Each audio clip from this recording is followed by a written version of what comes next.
Hello everyone, मैं दिलीप एक बार फिर से आप सभी का स्वागत करता हूं आपके अपने YouTube channel English can be fun में। आज जो मैं आप लोगों के लिए एक टॉपिक लाया हूं, ये बड़ा ही इंटरेस्टिंग टॉपिक है जो कि मैं आपको पढ़ाने जा रहा हूं। How to recognise any tense in English. जी हाँ, बिल्कुल आपने सही सुना। किसी भी टेंस को अब आप इंग्लिश में ही पहचान लेंगे। आज तक आपने जब भी टेंस पढ़े होंगे तो आपको हमेशा हिंदी का सहारा लेना पड़ता होगा। जैसे कि प्रेजेंट इंडेफिनिट पहचानने के लिए कई बार आपने पढ़ा होगा कि जिसके लास्ट में ता ते ती आता है उसे हम प्रेजेंट इंडेफिनिट कहते हैं। जिस वाक्य के लास्ट में रहा रही आता है उसे हम प्रेजेंट कंटिन्यूस कहते हैं। जैसे कि चुका चुकी आया तो हमने उसको प्रेजेंट परफेक्ट कर दिया। लेकिन मैं आज आपको जिस तरीके से पढ़ाने जा रहा हूँ ये बड़ा ही यूनिक कॉन्सेप्ट है। अब आपको हिंदी की जरूरत नहीं पड़ने वाली। कोई भी अगर आप अखबार पढ़ते हैं या किसी भी किताब को पढ़ते हैं या मैगजीन को पढ़ते हैं तो आप केवल इंग्लिश में ही पढ़ते हुए उसे पहचान पाएंगे कि हाँ, ये जो पर्टिकुलर लाइन मैंने पढ़ी, जो पर्टिकुलर सेंटेंस मैंने पढ़ा है, ये कौन से टेंस का है या कौन से वॉइस का है। तो चलिए आज का ये टॉपिक जो है स्टार्ट करते हैं। How to recognise any tense in English. आइए स्टार्ट करते हैं। हमारा आज का ये टॉपिक है how to recognise any tense in English. आज मैं आपको यही सिखाने जा रहा हूँ। तो चलिए पहले कुछ एग्जाम्पल पे नजर डाल लेते हैं जो मैंने आपके लिए बोर्ड पे लिखे हैं। ये क्या दिखा रहे हैं? पहला एग्जाम्पल है ही प्लेज क्रिकेट। दूसरा है आई लाइक हॉरर मूवीज। तीसरा है he shoots video from his camera. चौथा है you don't watch cricket match. पांचवा है he is riding the bike. Six है I am talking to you. और सेवंथ है यू आर लर्निंग इंग्लिश। तो ये मैंने 7 एग्जाम्पल लिख दिया आपके सामने एक्सप्लेन करने के लिए कि किस तरीके से आप पहचानेंगे टेंसेस को। तो चलिए अब पहचानते हैं। कैसे हम पहचान पाएंगे कि कौन सा टेंस कौन से वाक्य में लगा हुआ है। ठीक है, तो देखते हैं पहले ही प्लेज क्रिकेट। तो यहां पर देखिए सब्जेक्ट तो ही हो गया। यहां पर प्ले एक वर्ब होता है। प्ले एक वर्ब है, लेकिन उसके साथ जब भी आप एस या ईएस लगा देखें तो आप ये कंफर्म हो जाइए कि जो आप सेंटेंस पढ़ रहे हैं वो एक प्रेजेंट इंडेफिनिट का सेंटेंस पढ़ रहे हैं। वहां पर कोई हेल्पिंग वर्ब नहीं दिखाई देगी आपको, केवल सब्जेक्ट और उसके बाद जो डूइंग वर्ब होती है आपकी, उसके साथ आपको एस या ईएस लगा दिखे तो आप कंफर्म हो जाइए कि आपने जो सेंटेंस पढ़ा है अभी वो एक प्रेजेंट इंडेफिनिट का सेंटेंस पढ़ा है आपने। आगे बढ़ते हैं। यहाँ पर देखिए आई लाइक हॉरर मूवीज, ये दूसरा एग्जाम्पल है। यहाँ पर आप देखेंगे कि आई के बाद कोई हेल्पिंग वर्ब नहीं आया, जैसे कि is am are, was were, will be, shall be, has have, कुछ नहीं लगा। डायरेक्ट डूइंग वर्ब आ गया आई लाइक हॉरर मूवीज, और यहाँ पर एस या ईएस भी नहीं लगा। तो अगर आप इस तरीके का भी कोई सेंटेंस देखते हैं जहां पर सब्जेक्ट के तुरंत बाद आपको वर्ब का फर्स्ट फॉर्म दिखाई दे तो आप निश्चिंत रहिए, आपको कंफर्म हो जाना चाहिए कि जो आपने सेंटेंस पढ़ा है वो प्रेजेंट इंडेफिनिट का ही पढ़ा है। तो प्रेजेंट इंडेफिनिट में कहा पहचान हुई हमारी? जब हमने देखा कि जब किसी वर्ब के साथ हमने एस या एस लगा देख लिया, सब्जेक्ट के तुरंत बाद वर्ब आई और उसमें एस या एस लगा देख लिया तो प्रेजेंट इंडेफिनिट हो गया।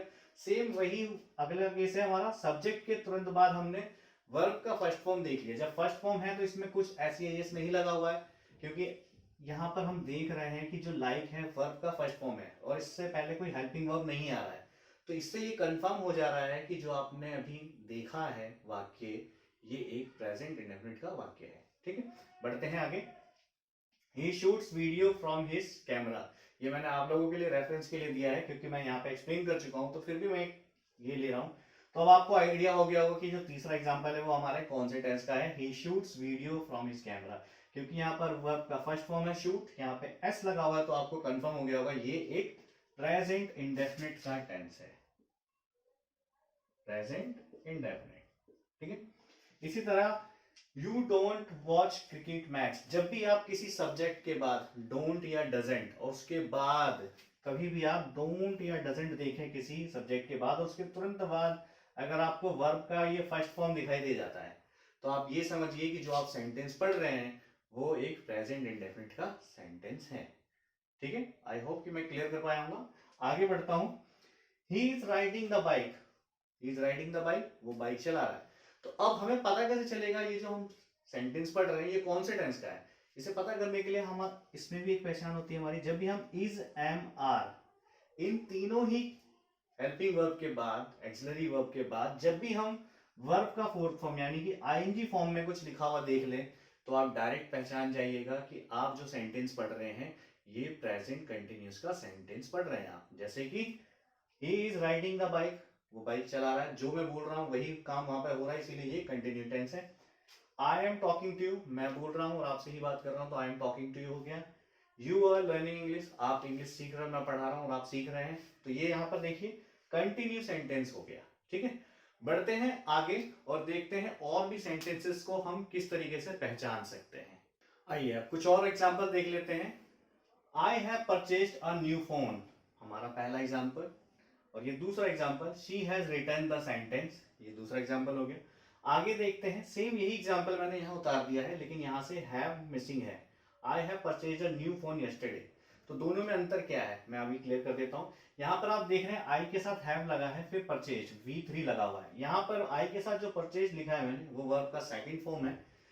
जब भी आप आई के बाद या किसी भी सब्जेक्ट के बाद हैज या हैव देखें और डायरेक्ट वर्ब का थर्ड फॉर्म देखें, तो ये आपको कंफर्म हो जाना चाहिए कि जो आप सेंटेंस पढ़ रहे हैं या जो आपने लाइन पढ़ी है वो एक प्रेजेंट परफेक्ट की लाइन पढ़ी है। ठीक है, जैसे कि यहाँ पर I have purchased a new pen, ये आप डायरेक्ट आपको पता चल रहा होगा, कोई चुका चुकी गया गई कुछ पहचानने की जरूरत नहीं है, कुछ लिखने की जरूरत नहीं है कहीं भी, सिर्फ एक लाइन पढ़ेंगे और आपको पता चल जाएगा कि ये एक प्रेजेंट परफेक्ट का सेंटेंस है। ठीक है, she has written the sentence, confirm हो रहा होगा आपको है। मैंने अभी आपको बताया कि हैज हैव के बाद डायरेक्ट अगर वर्ब का थर्ड फॉर्म देखते हैं तो आपको पता चल जाना चाहिए कि वो प्रेजेंट परफेक्ट है। तो यहाँ पर देखिए हैज के बाद क्या लगा है, वर्ब का थर्ड फॉर्म लगा है, तो ये क्या है, प्रेजेंट परफेक्ट। अब आते हैं नीचे के एग्जाम्पल पे, यहाँ देखिए सेम एग्जाम्पल है लेकिन यहाँ पर हेल्पिंग वर्ब मिसिंग है। जब भी आप बिना हेल्पिंग वर्ब के सब्जेक्ट के बाद वर्ब का सेकंड फॉर्म देख लें तो आप कंफर्म हो जाइए कि जो आपने लाइन पढ़ी है या जो आपने सेंटेंस पढ़ा है वो पास्ट इंडेफिनिट में पढ़ा है। ठीक है, तो यहाँ पर देखिए I purchase the new phone yesterday, same example है। यहाँ पर देखिए बस यहाँ यस्टरडे लगा हुआ है, यस्टरडे इसलिए लगा दिया है मैंने क्योंकि जो पास्ट इंडेफिनिट के सेंटेंस होते हैं उनमें अक्सर टाइम लैप्स वर्ड यानी समय बीतने वाले शब्द लगे होते हैं, इसीलिए मैंने यहाँ पर यस्टरडे लगा दिया। आगे और मैं क्लियर कर देता हूँ, आपको दिखाता हूँ। He played the song in the party, यहाँ पर देखिए बिना टाइम लैप्स वर्ड के ये एक एग्जांपल दिया है मैंने आपको, लेकिन उससे पहले ये देख लेते हैं। सी जस्ट रोट द सेंटेंस, अब यहाँ पर देखिए ये भी एक टाइमलेस वर्ड है, जस्ट अभी, उसने अभी सेंटेंस लिखा। She has written the sentence, उसने सेंटेंस लिख लिया है। यहाँ पर क्या है कि पता नहीं कब लिखा है, लेकिन यहाँ पर आपने क्लू दे दिया उसको कि उसने सेंटेंस अभी लिखा है। तो यहाँ पर जब भी आप इन दोनों में अंतर देखेंगे तो हमेशा ये याद रखिएगा, यहाँ पर तो आपको हेल्पिंग वर्ब के बाद थर्ड फॉर्म दिखाई दे रहा होगा, लेकिन यहाँ पे सब्जेक्ट के तुरंत बाद आपको वर्ब का सेकंड फॉर्म दिखाई देगा। ठीक है, आई होप कि क्लियर हो पाया होगा। आगे बढ़ते हैं। He played the song in the party, अब यहाँ पर मैंने अभी आपको जस्ट बताया ही है, तो यहाँ पर आपने देखा ये मेरा सब्जेक्ट और ये उसके बाद सीधा लगा वर्ब का सेकंड फॉर्म, तो ये कौन सा टेंस हो गया, पास्ट इंडेफिनिट, एग्जैक्टली। आगे बढ़ते हैं। She is writing a story, ये भी मैंने पीछे ही आपको क्लियर किया था, जब भी इज एम आर के बाद आप वर्ब का फोर्थ फॉर्म यानी आईएनजी फॉर्म में कोई वर्ब देख ले तो समझ जाइए वो प्रेजेंट कंटिन्यूस है। उसी तरह अगर आप वॉज वर्ब के साथ सब्जेक्ट प्लस वॉज वर्ब लगता है और उसके बाद कोई भी आईएनजी फॉर्म का वर्ब देख लेते हैं जिसमें आईएनजी लगा हो, तो आप ये कंफर्म हो जाइए जो आप लाइन पढ़ रहे हैं, जो आप सेंटेंस पढ़ रहे हैं, वो एक पास्ट कंटिन्यूअस सेंटेंस है। ओके, आई होप कि मैं यहाँ तक अभी आपको क्लियर कर पाया हूँ। आने वाले वीडियोस में मैं ये कवर करने की कोशिश करूंगा कि मैं आपको डायरेक्टली दिखा सकूं एक पैसिव वॉइस के सेंटेंस और एक एक्टिव वॉइस के सेंटेंस में क्या अंतर होता है और उन्हें आप कैसे पहचान पाते हैं। ठीक है, आई होप कि जो मैंने आपको पढ़ाने की कोशिश की है वो आप लोगों को अच्छे से समझ में आया होगा, और अब मैं उम्मीद करूंगा कि आप लोग बिना हिंदी के ही सेंटेंसेस पहचान पाए कि आपने ये कौन से टेंस का सेंटेंस पढ़ा है। ओके, अगर आप लोगों को ये मेरा पढ़ाया हुआ टॉपिक पसंद आया तो प्लीज इस वीडियो को लाइक करें, शेयर करें और इस चैनल को सब्सक्राइब करना बिल्कुल ना भूलें। मिलते हैं अगले वीडियो में, तब तक के लिए धन्यवाद।